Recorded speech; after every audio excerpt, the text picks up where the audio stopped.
자, 10강 들어가겠습니다. 자, 금융 파트 하고 있죠. 우리가 10강 들어가서 또 문제를 볼게요. 자, 여기서 이제 선별할 수 있는 게 우리가 31번 정도 봅니다. 31번.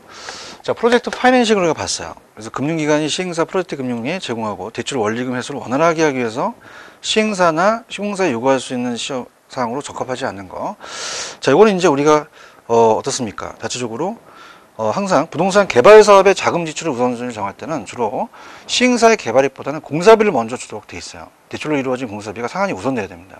2번이라는 건데, 자, 이거를 이제 넘기시면은 우리가 기출에서도 봤지만 뒤에 똑같은 문제가 있어요. 그래서 이제 우리가 넘기시면은 뒤에 파트가 그 326으로 가시면은 자, 프로젝트 파이낸싱에 대해서 이제 우리가 50번 문제입니다. 자, 우리가 위험을 줄이기 위해서 취할 수 있는 조치가 아닌 거 5번이죠. 시행사 개발이익이 선지급되는 게 아니라 부동산 개발 사업 시 금융기관의 위험을 줄이기 위해서는 어디요? 개발이익이 선지급 아니라 시행사의 개발이익이 후지급돼야 되죠. 이렇게 보시면 되고요. 그 다음 32번 우리가 313페이지 우리나라의 주택금융제도에 관한 설명에다 틀린 거 5번이 정답이야. 저당채권 유동화되면 현금화가 된단 말이에요. 유동성이 증가한다. 이렇게 보시면 되고, 그 다음 넘기시면은 이제 뭐 다른 것들은 리츠인데, 리츠도 제가 이제 조금 이렇게 선별을 할게요. 선별을 하게 되면 이제 나중에 이제 보여드리도록 하고, 316페이지로 가시면 우리가 37번으로 가시면은 자, 우리가 MBS에 대한 종류가 나와요. 그래서 부동산 금융에 대해서 틀린 것은 자, 주택 저당 담보부 채권이라고 한글로 나올 수가 있는데, 자, 2번을 보시면은 MBB라는 자체는 우리가 모기지 백 본드인데, 자, B가 들어가면 다 발행기간이잖아요. 조기상환위험을 투자자가 전가시킨다. 아니죠. 우리가 발행자가 다 지겠죠. 자, 그 다음에 넘겨보시면은 이제 페이지 가셔서, 우리 318페이지가 괜찮습니다. 이 문제. 그 40번 문제. 자, 우리가 원리금, 원금 체증식이 있어요. 그럼 우리가 첫 번째 보시면 원리금 상환 부담을 초기에 적게 하고 대신 점차 그 부담을 늘어나간다? 그럼 이거는 장래 소득이나 매출액이 늘어나는 데 따라서 예상되는 개인과 기업에 대한 배출 방식이다. 이거는 체증식이 되겠죠. 그 다음에 원리금 상환에서 매기 동일하지만 원리금에서 원가 이자 차지하는 비중이 상환 기간에 따라서 달라지는 자체는 자, 이거는 이제 원리금 상환이 되겠죠. 그래서 상담은 3번이다. 이렇게 보시면 되고, 그 다음에 41번 같은 경우도 마찬가지예요. 우리가 항상 물어보는 거는 틀린 거 5번 준도 상환 시 차입자가 상환해야 될 저당자금은 원리금 상환이 원금보다 상환보다 적은 게 아니라 우리가 원금이 적죠. 그래서 원금이 제일 작게 남지. 이렇게 보시면 되고, 그 다음에 넘기셔서 뭐 페이지 322 요거 적중됩니다. 요번에 44번하고 45번을 보시면은 우리가 메자닌 금융이라는 자체, 신주인수권 부사채라는 자체는 우리가 어때요? 전환사채라는 것도 얘기를 했었어요. 주식 연계채권이란 말이에요. 그래서 자금을 조달하는 방식으로 신주인수권 부사채란 발행회사의 주식을 매입할 수 있는 원리가 부여된 사례라는 얘기죠. 1번이 정답이고, 45번 같은 건 이제 부채금융을 찾으라고 했는데, 45번은 이제 주의하실 게, 우리가 보통 부채라고 한다는 것은, 자, 부채. 이 채자가 빌릴채자란 말이에요. 빌릴채자.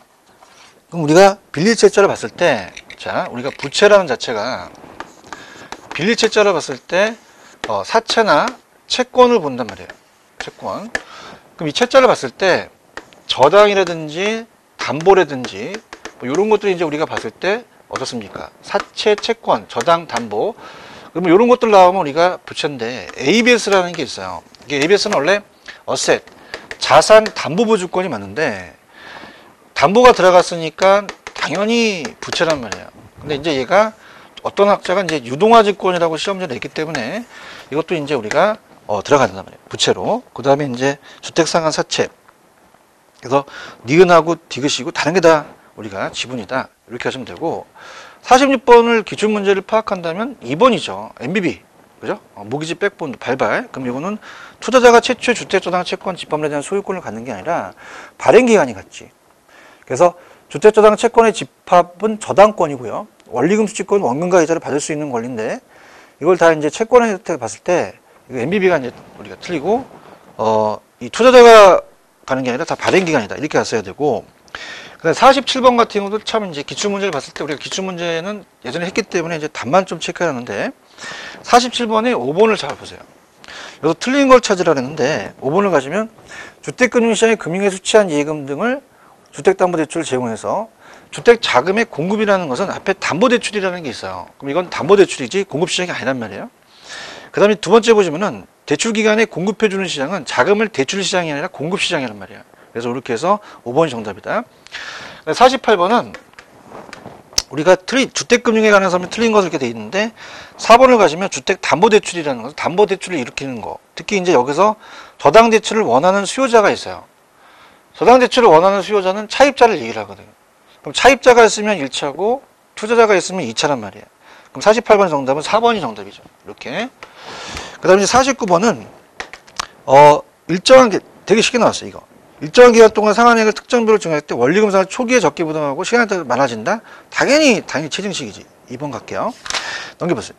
넘겨보시면 이제 51번 같은 경우는 이제 요새 뜨는 문제인데, 자, 부동산 금융에 관한 설명 틀린 것을 보시면 이 조기 상환이라는 자체가 대출이자보다 시장이자가 높은 게 아니라 낮을 때지. 이렇게 우리가 보시면 됩니다. 이거 이따가 또 나와요. 그래서 보시면 되고. 그 다음 이제 52번이 우리가 조금 오타가 났는데, 예전에 이제 문제를 그대로 제가 넣었기 때문에 요거는 1번을 자기관리 리츠는 설립자본금이 10억이 아니라 5억이어야 돼 맞거든요. 좀 고쳐주시기 바랍니다. 1번이 정답. 근데 10억이 아니라 5억으로 고쳐주시고, 위탁관리는 자본금이 3억은 맞아요. 설립자본금은 533 했었죠. 그 다음에 영업인가 6개월 이내에 내가 바로 우리가 최저자본이니까 50억이 되죠. 30억이 아니라. 그 다음에 이제 자기관리, 모두 실체회사는 자기관리만 되고요.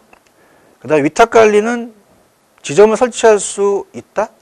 직원을 고용하는 상근임원을 둘 수 있다? 라는 건 자기관리가 되고, 부동산 투자회사는 금융기관으로부터 자금을 차입할 수도 있어요. 없다가 아니라 있다. 그래서 정답은 1번이 정답이다. 자, 그렇게 보시면 되고, 그 다음에 이제 뭐 53번 같은 경우는 우리가 예전에 뭐 LTV DTI 했으니까 문제 풀어보시고, 계산은 뭐 염려 그냥 보세요. 보시고, 330페이지 가시면은 뭐 55번 정도 이제 우리가 보시면은, 자, 여기서 대출 상환 방식에 관한 설명 중에서 옳은 것으로 이렇게 되어 있죠. 자, 이거는 이제 기억에 상환 첫 해의 원리금 상환액은 원리금 방식이 원금보다 방식보다 큰 게 아니라 상환 첫 해의 원리금 상환액은 원금 균등 상환 방식이 원리금보다 크다 이렇게 갔어야지. 그러니까 최증식은 미래소득이 감소될 거는 아니라 증가될 거에 해당되는 젊은 쪽이 낫죠. 대상자가 아니라. 그러면 우리가 디귿 리얼이야. 이 출제원은 디귿 리얼을 낸 게 이게 이제 핵심적인 포인트가 될 수가 있는 게 원금과 원리금이 다르게 이거예요. 원리금은 점점 상환하는 원리금이 점차 우리가 감소하지, 원금은. 근데 원리금은 매기간 원금 점차적으로 늘어나고 이자가 줄어든다는 얘기예요. 요거 잘 내요. 보시고요. 그 다음에 56번을 보시면은 4번. 조기상환 또 나왔네. 고종금리 대출의 대출기간이 금리 상승이 아니라 하락이라고 했어야지, 하락. 그 다음에 이제 넘기시면은, 우리가 이제, 332페이지 59번. 요거. 59번을 보면은, 자, 2번에 가시면은, 우리가 부동산 투자회사에 관한 설명 틀린 것이 되어 있단 말이에요. 자기관리 설립자본금이 5억이죠. 이렇게 보시면 되고, 그 다음에 60번 같은 건 이제 프로젝트 파이낸싱은 3번, 자금을 건설회사 또는 시공사가 자체 계좌에서 통해서 직접 관리하는 게 아니라 에스크로우 통해서 관리한다. 이거 이제 잘 뜹니다. 이렇게 되시고, 그 다음에 이제 예상 문제는 제가 선별해 볼게요. 예상은 다 보지 마시고 가장 나올 수 있는 것만 선별한다. 그러면 336으로 가시면 우리가 65번이 있다면 65번 가시면은 공급자 금융방식 프로젝트 파이낸싱이 있어요. 가장 적합하지 않는 거. 프로젝트 파이낸싱은 사업성이 우수하고 일반 기업 금융보다 낮은 금리가 아니라 어때? 우리가 위험도가 높아요. 그 위험이 높을수록 수익이 높아야 되니까 일반 기업 금융보다 높은 금리를 이용한다. 이렇게 갔어야지. 그 다음에 이제 66번에 5번을 보시면은 이거는 이제 염리 그냥 풀어보세요. 뭐 이렇게 출제 빈도가 높지 않은 건 그냥 넘어가겠습니다. 그래서 그 정도만 보시면 될 것 같아요. 그 다음에 340페이지 가시면 72번 정도? 1차 저당 시장에 관한 설명 좀 옳지 않은 거 5번이겠죠. 유동화의 저당 유동화의 결정적 역할은 2차가 되겠죠. 자, 그 다음에 우리가 이제 뭐 342페이지 가시면 뭐 76번 같은 경우는 우리가 출제 빈도는 좀 낮지만은 그래도 가져가실 게 최증식은 처음에는 작게 내요. 우리가 이제 작게 내다 보면 원리금에서 이자만 납부하다 보니까 초기에는 이자도 미치지 못하는 부의 상한, 마이너스 상한이 발생되는 것은 후반기가 아니라 초기라고 했어야지. 그 다음에 77번은 이제 부동산, 우리 MBS의 발행 유형 중에서 발행 기간이 원리금 수익과 저당권을 모두 보유하면서 배수자가 콜방어 가능하다. 6개월 단위는 MBB가 된다. 자, 됐습니다. 이렇게 하고, 그 다음에 이제 금융 파트가 이제 그 정도만 보시면 돼요. 보시면 되고, 부동산 이용은 나온다면 그냥 한 문제 정도 나온다. 그래서 이제 이것도 이제 기출문제 위주로만 가주면 돼. 얘는 예상 문제 볼 필요 없어요. 기출만 보면 되는데, 직주분리의 원인이 직주분리라는 거는 직장과 주거지가 분리되는 거예요. 나가는 원인이 아닌 것은 4번을 보시면 건물이 고층화됐다는 것은 다시 들어와서 결과가 돼서 고층화된 거죠. 그래서 이렇게 보시면 되고, 자, 이번에 이제 기출을 자세히 보시면요, 이 스프롤이라는 게 뜬단 말이에요. 그래서 346페이지 2번에 11회 때 나왔단 말이에요. 근데 넘기시면은 348페이지 보시면은 6번에 도시 스프롤 현상이 21회 때 또 23회 때 출제가 됐죠. 그러면 스프롤이라는 난개발이기 때문에 이번에 1번 도시 성장이 무계획적, 우리가 규칙적이 아니라 불규칙적이고 질서가 아니라 무질서 있어야죠. 이렇게 보시면 되고, 그 다음에 3번 같은 경우는 우리가 예전에 기출에서 봤었죠. 동일한 상업 경우라도 입주 조건이 양호한 경우에 특별한 이익이 나는데, 이익 입증이라고 하는데 입주 조건과 이용의 지역도 같은 경우라도 모든 사람의 공통적 입증이 발생한다? 그렇지 않죠. 우리가 동일한 업종 내에서도 토지 이용 집약도가 같더라도 입주 조건이 양호한 경우에 특별한 더 많은 이익을 더 생기기 때문에 집약도가 높으면 입증이어는 우리가 모든 입주처에 동일할 수 없다. 이렇게 갔어야지. 4번에 가시면은 1번 집약도를 증가시킨다는 게 한 번 나왔었어요. 그럼 우리가 2번 이용 가능한 토지가 한정돼 있다. 땅이 토지가 유한하고 인구 밀도가 가다하다는 것은 사람들이 많다 보니까 건물을 높여야 되고, 이 가격이라는 게 토지 가격이거든요. 이 토지가 상승하게 되면 일정한 토지 위에 자본과 노동량의 투입을 늘려서 층수를 높여야 된다는 거고, 경영효율이 증가하는 자체는 그 상태에서 노동과 자본이 많이 투입된다는 얘기입니다. 근데 이제 좀 논란이 돼서 한번 나섰는데, 규모의 불경제가 아니라 규모의 경제라고 해야 되거든요. 그래서 있다면 우리가 집약도를 높이는 이유는 불경제가 된다는 게 아니라, 우리가 어때요? 자체적으로 이제 이렇게 어떻습니까? 자체적으로 건물을 올린다는 것은 생산성을 높여서 대규모화되기 때문에 좀 더 규모의 경제가 발생해야지만 된다. 그래서 불경제가 틀렸다. 이렇게 보시고요. 그 다음에 이제 우리가 5번 같은 경우는 조금 보셔야 될 게, 5번 이제 설명을 해볼게요. 생산 요소의 대체성과 도시지대라는 것은, 자, 갑니다.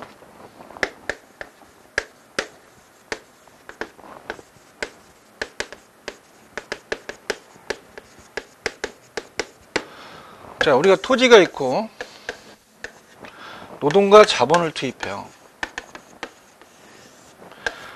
그러면 토지용 집약도라는 것이 토지에 대한 노동과 자본인데, 노동을 일정하다. 그럼 자본을 이제 볼 수 있거든. 그럼 이거는 분수 있는 법을 항상 분모에 대한 분자, 토지에 대한 자본의 결합 비율이 됩니다. 결합 비율. 그럼 우리가 대체 비율이라고도 하죠. 그럼 우리가 지대를 봤을 때 도심에서 외곽이다. 우하향하는 곡선이 된단 말이에요. 그래서 안쪽일수록 우리가 지대가 높고, 나갈수록 이제 우리가 수업비를 많이 들어가는데, 여러분 생각하실 때 이제 안쪽은 지대가 높으니까 토지를 줄이고 자본을 늘려요. 안쪽은 자본을 늘리고, 나가면 나갈수록 토지를 늘리고 자본을 줄이죠. 그래서 토지를 늘린단 말이에요. 그럼 안쪽은 자본을 늘리고 토지를 줄이니까 집약적이어서 고층화가 되고, 그 다음에 자본을 줄이고 토지를 늘리게 되면은 어떻게 됩니까? 저층화 되겠죠. 그 안쪽은 집약적이고 나갈수록 우리가 어떻습니까? 조방적이 되기 때문에, 자, 어떻습니까? 자체적으로 여기 아주 조방적이 되죠. 토지를 발행하니까. 그럼 안쪽이 집약적이고 나는 조방적인데, 요게 그 안쪽은 3차 산업이란 말이에요. 2차, 1차. 그렇기 때문에 어떻게 생각하세요? 생산 요소의 대체성은 기업의 산업의 종류에 따라서 달라지지 않는 게 아니라 생산 요소의 대체 비율은, 즉 토지에 대한 자본의 비율은 도심에 가까워서 높아지고 외곽으로서 낮아지는 거지. 그러니까 토지 가격이 상승하면 산자로서 값이 싼 자본을 많이 또 이용하고, 그 다음에 생산요소의 대체성은 생산요소 상대적 가격에 따라서 달라지기 때문에 기업의 산업의 종류에 따라서 달라진다. 이렇게 갔어야지. 정답은 1번. 자, 도시스포를 또 나왔어요. 틀린 거 2번. 자, 우리가 도심 중심지에서 하는 게 아니라 외곽에서 발생한다. 이렇게 갔어야 되고요. 그 다음 이제 예상 문제에서 좀 뽑아드린다면 우리가 8번 문제 정도 괜찮아요. 직주분리와 직조조건은 나올 가능성이 좀 높습니다. 그래서 우리가 직주분리라는 것은 직장과 주거지가 주거공간과 그 직장공간이 분리되는 거래요. 도심 공동화 현상을 유발시켜야 된다는 점에서 주거분리 현상과 유사하다. 자, 직주분리와 주거분리는 다릅니다. 우리가 주거분리는 고소득층과 저소득층이 나눠지는 거죠. 이런 것들을 이제 우리가 노릴 수가 있단 말이죠. 이렇게. 그럼 넘기시면 이제 우리 이용 파트는 그렇게 썩 출제될 가능성이 좀 적습니다. 그래서 그냥 그 정도만 보시고요. 그 다음에 이제 넘겨볼게요. 오히려 저는 이제 개발 파트를 여러분들한테 좀 찍는데, 문제는 이제 거의 해설이 있으니까 문제 보시고요. 개발에서 요즘 조금 문제를 많이 내요. 개발.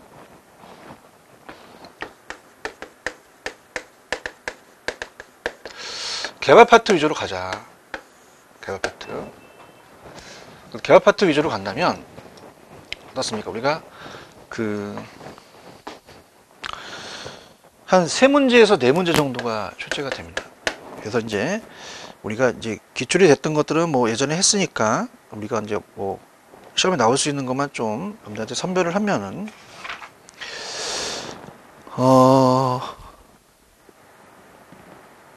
6번 정도? 자, 시장하고 시장성은 달라요. 5번.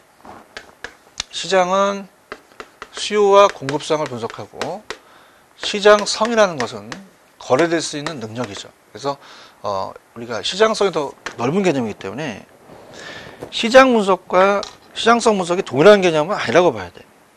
그러니까 개발 부동산의 수요 대체성 및 경쟁 부동산의 공간적 분포와 밀접한 관련이 있다.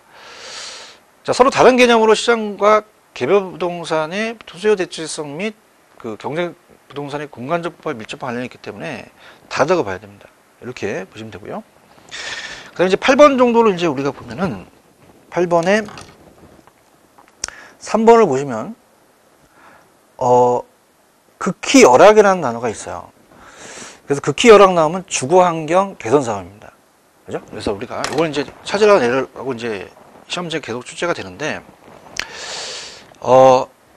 택지 개발 사업이 아니란 말이에요. 그래서 우리가 정비 사업에서 이제 정비 기반 시설이 극히 열악한 거 나오면 주거 환경 개선 사업을 찍어야 돼요. 특히 이제 여기서 공법 문제이기 때문에 우리가 어떤 거를 좀 보냐면, 그 안에 노후 분량의 건축 과도하게 밀집한 지역의 주거 환경을 개선하기 위해서는 시행하는 사업의 택지 개발 사업을 이제 우리가 주거 환경 개선 사업이다. 그렇게 해서 이제 찾아낼 수도 있는데, 극히 열악 나오면 이거 찍으시면 되고요. 그 다음에 이제 9번 문제 같은 경우는 2번. 자, 개발 사업에 관련된 거시적과 정책 환경, 지역 시장의 특성은 요거는 흡수율 분석에 들어가요. 그러니까 흡수율이라는 자체는, 흡수율 분석은 이제 뭐냐면 우리가 이 특정 부동산이 아파트가 분양률이 95% 됐단 말이에요. 그럼 우리가 일단 부동산 수요와 공급을 조사하는 것으로서 시장에 공급된 부동산이 한 해 동안에 얼마만큼 비율로 흡수됐는가, 그죠? 그래서 분석하는 거란 말이에요. 그래서 이제 조금 더 흡수 분석은 이게 지역 경제 분석인데요. 지역 경제는 그 지역의 경제 기반 같은 걸 분석해서 거시적인 경기 동향이나 정책 환경, 지역 시장의 특성 같은 걸 이제 본 거고, 이 흡수율은 조금 미시적으로 들어가서 지역별, 유형별로 구체적으로 이제 행해지는 거죠. 이렇게 보시면 되고요. 10번 같은 거는 이제 환지하고 매수를 잘 바꿔내요. 그래서 우리가 10번에 2번을 보시면은 초기에 막대한 토지 구입 비용이 들기 때문에 사업 시행자 재정 지출을 효율적으로 관리하기가 어려운 것은 매수 방식이죠. 이렇게 보시고요. 그 다음에 이제 11번에 4번을 보시면 신차지 방식은 차지라는 자체가 우리가 이제 신차지 방식은 옛날에 구차지 방식은 이 차지라는 것은 땅을 빌리는 거거든요. 그래서 토지 소유자가 이 개발업자한테 소유권을 넘기는 게 아니라 땅을 빌려줘요. 임차권을 주죠. 그래서 처음에 권리금을 주고 받았는데 그걸로 이제 나중에 이제 돌려주는데 얘는 그렇지 않아. 신차지는 처음에는 권리금을 주고받지 않고 개발업자한테 야 네가 다 해. 얘가 이제 건물 줘서 임차해. 그래서 임대료 받아. 그럼 공동사업에 들어가는 거예요. 얘랑. 그럼 지주 공동사업으로 이제 들어가서 하나의 공동사업으로서 고액의 지대가 지불되죠. 근데 차지라는 자체는 땅을 빌려준 거거든요. 그러면 우리가 토지는 무상으로 가져가. 무상. 건물은 내가 비용 됐는데 너 공짜로 가져가? 이거 시가로 양도해. 시가 양도. 건물은 시가 양도예요. 건물은 이렇게 들어가야 되거든. 그래서 우리가 그 신차지는 개발업자가 토지를 일차하여 개발하는 방식으로 계약 기간 중에 소유자에게 지대가 지급되며 계약 기간 종료 시에 건물이 무상이 아니라 신차지는 이 개발업자가 토지를 임차했단 말이에요. 그래서 계약 기간 중에는 소유자에게 지대를 지불하게 되며 계약 기간이 종료 시점에서 토지는 무상으로 반환된다. 건물의 시가로 이렇게 제가 말씀드렸고요.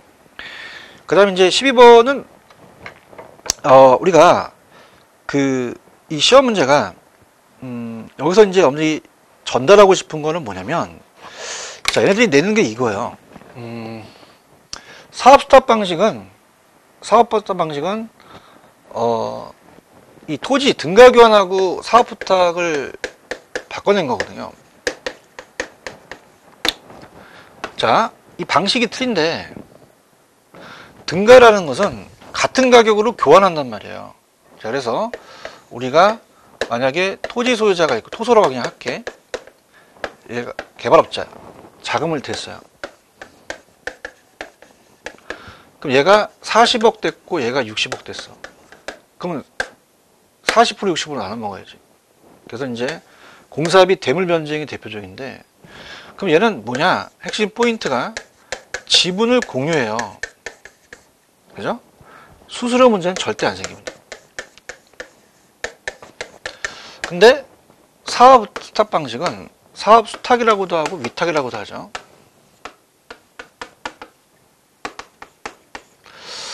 자, 얘는 토지 소유자가 어떻게 돼요? 다 하는 거야. 토소가. 다 해서 우리가 개발업자는 이제 노하우만 제공해 수수료 먹지. 그럼 얘는 수수료 생겨. 지분 공유하지 않아. 이걸 낸단 말이에요. 그래서 자, 사업스탑 방식의 경우는 사업 전반이 토지 소유자의 명의로 회계되는 것까지 맞아.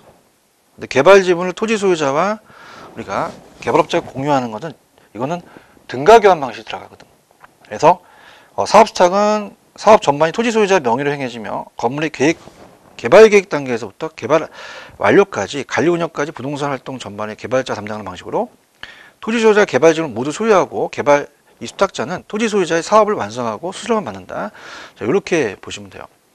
특히 이제 우리가 좀 염두에 보셔야 될 내용은 어때요? 4번 같은 거 토지 신탁은 소유권 형식이 쪽으로 이제 신탁회사에 이전되죠. 그러면서 신탁회사는 토지 소유자의 약정에 의해서 수익증권을 발행합니다. 그죠? 그래서 이제 수익증권 소유자한테 수익을 배당하죠.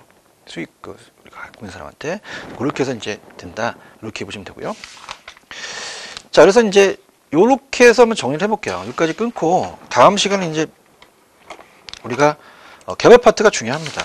개발 파트가 좀 많이 나오기 때문에 여러분이 좀 연결시켜서 우리가 좀 봐야 돼요. 개발 파트 특히 이제 개발 파트 내용을 이제 봤을 때는 세 문제에서 네 문제 나온다는 건 금융하고 맞먹어요. 그래서 우리가 금융은 조금 예전에 많이 했었죠. 그래서 이건 이제 조금만 쉬었다가 우리가 이제 또 362페이지서부터 들어가도록 하겠습니다. 좀만 쉬었다 가시죠.